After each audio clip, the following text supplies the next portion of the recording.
Yo, what is going on, guys? We are back today for war number 2 of season 24. Right before we get into the actual Alliance War fights, just wanted to show you guys the card that we got for the last war. I wasn't able to show it in the video because it wasn't made when I was recording the video. So yeah, shout out to Taters, Falcon looking like a beast. So yeah, we're going to be getting into the war today where Loki is facing Apoco. And as you can see, I'm actually the first person to be joining this war, which is, I don't think that's ever happened before.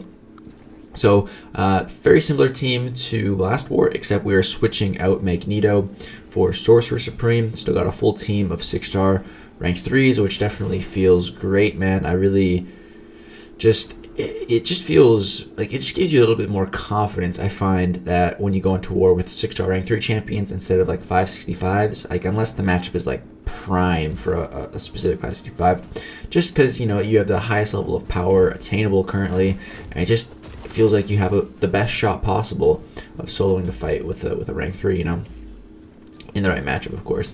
But yeah, first up here we have a Thing and then an Ebony Maw. So we're going to be using Falcon and then Torch. I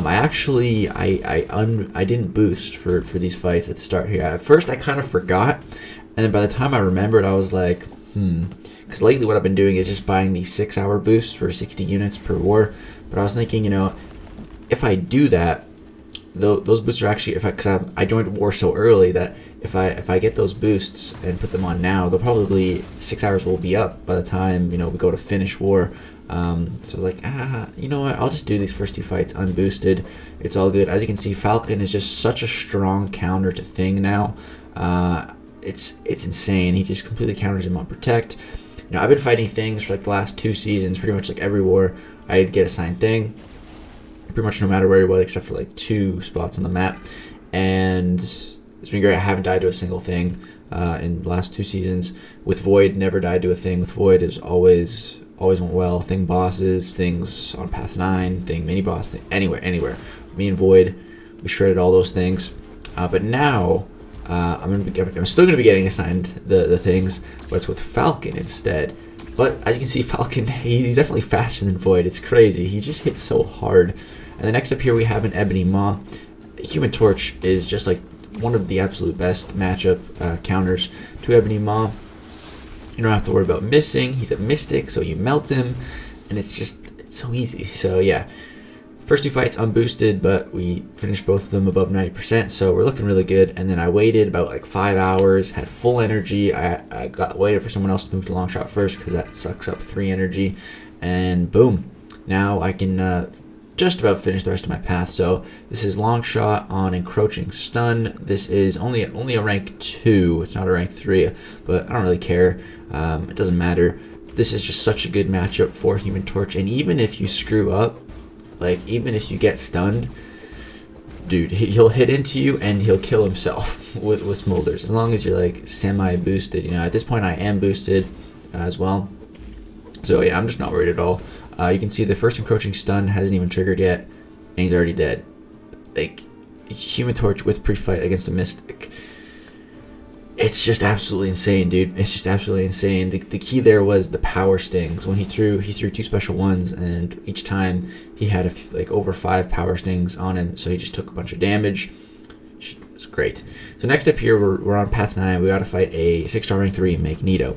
So this is one of the very few fights that I've died to in the past couple seasons, and I died to my own stupidity.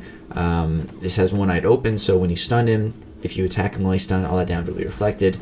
And I used Captain America. He wasn't stunned. I used my special 2. The damage applied and was stunned at the same time, I guess. So I took the damage, and then I panicked and I hit him and I killed myself. I didn't get hit, and yet I died. So now, I don't think Taters wants to assign me Captain America for this fight anymore, so he just assigned Sorcerer, which is fine by me. I feel like it's easier with Sorcerer anyways. Yeah, so, and she's rank 3, I don't have a rank 3 cap, so yeah, just waiting to get to my special 3. I didn't necessarily want to use it to get the permanent slow rune, but I'll take it. It is good to have Magneto slowed, but it's not really that difficult to keep the slow up. I'm also running Mystic Dispersion as well with Sorcerer. 5 out of 5 is what I tend to run with her.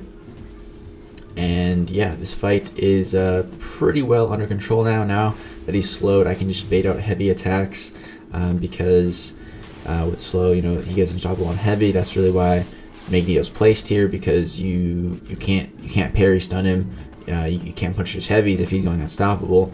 So it just takes away ways to fight him. And you know, like champs like Ghost can usually get openings on a place where you can't parry your raid heavies, but since Ghost is metal, you know, she would just get her ability actually turned off, and would not be a good time, not be a good idea to bring Ghost against this fight. So here, go for a special 2. It does some decent damage. He throws his special 2, but we got the passive regen up, and as you can see, we took about 6,000 block damage, and then boom, just instantly heal it all back. Finish the fight, 98% health. She's just such a good and safe option for that fight. It's really awesome. And then next up here we have a SpiderGwen, which is interesting. So we're just gonna go in here with the boy Falcon, put the lockdown on, and then she can't evade. And it's actually even better to fight champs that have a chance to evade with Falcon, because you can see we're going to be gaining passive cruelty stacks, and you can see there's a 10k medium, and you can see my attack just my crits keep going up because of those cruelties. So let's see, there's an 11.7k medium, like it's crazy. There's a 12k medium, like the chance to evade just keeps giving us those cruelties. So our attack 13k medium, like the way it scales is crazy. Just absolutely destroy that SpiderGwen with the first round of lock on, like no risk at all there. Just such a clean fight.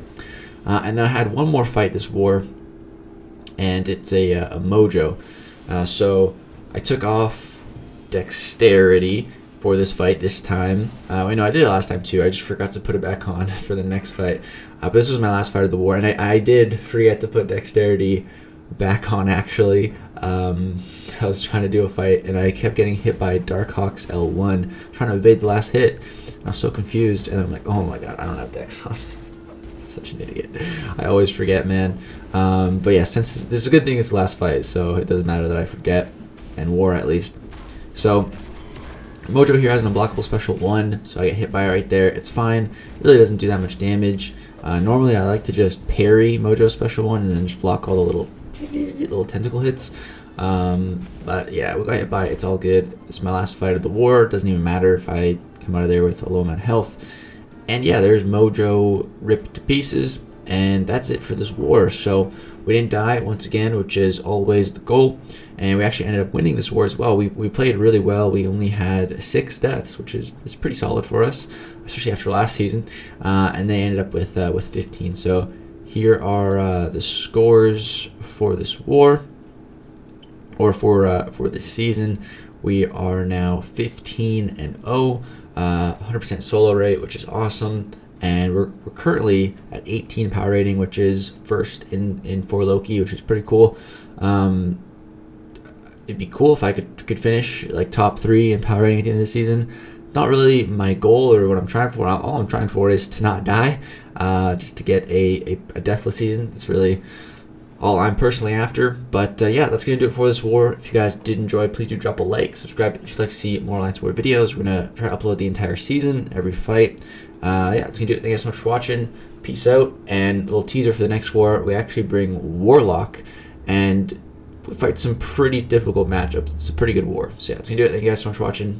Peace.